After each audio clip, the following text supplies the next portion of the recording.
Мен кыйынмын деген түлкү урматым суан бир тууган. Арабызда бар мен кыйынмын, мен жеңемин, мен илимдүүмүн, билимдүүмүн. Айтор ушул сыяктуу бир түлкү. Түлкүгө таң калыш керек, чындап түлкү ал. Түлкү мен кыйынмын деп бир өтө чоң чокунун үстүгө чыгып кетет экен. Мен кыйынмын деп бырдап чокунун үстүгө чыгат экен. Чокунун үстү Кудай Таалам бир аны сыноо берип түлкүгө буту тайып, тоонун үстүнөн тайып жыгылышты баштайт экен. Түлкү ошол жерде тобо кылып, Кудайым кечиргин, ушул жерден аман сактап калгын мени, суранамын, өтүнөмүн.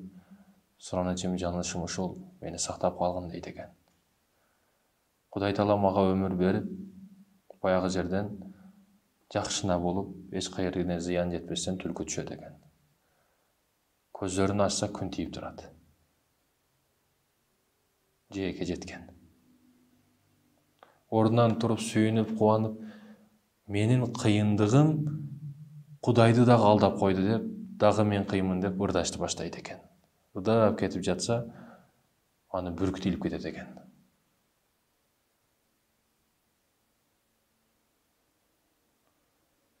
Кыйынга кыйын келет.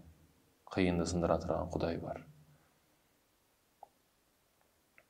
Бирөөлөр сага зулумдук кылып жатса, душмандык кылып жатса, аны кечир. Бирок чара дагы көр. Законный болсун, башка жерден болсун. Өзүңдү корго. Айыптоолордон алыс бол. Момун деген унчукпай туруш эмес. Кечирүү туура, хикматтуу нерсе. Ар бир нерсенин чек арасы болуш керек бирок. Берген нерсеңди дагы, бирөөгө жардам берип, садака кайыр садака кылсаң дагы, Абу Бакырдай үйүңдү бардык жогуңду бере бербесин садака кылып. Оборотуңда, бизнесиңде акча турсун, андан түшкөн пайдаларды садака кыл. Бардыгын бере берсең, сен банкрот болуп жатып каласың. Эч нерсе кыла албай каласың.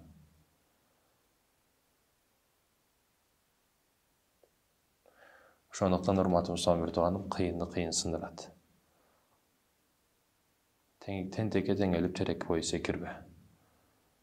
Акбактар менен жарышып тоодон кулайсың, көлөгө жөгөсүн, отко күйөсүн, бирок жакшы болбойсуң.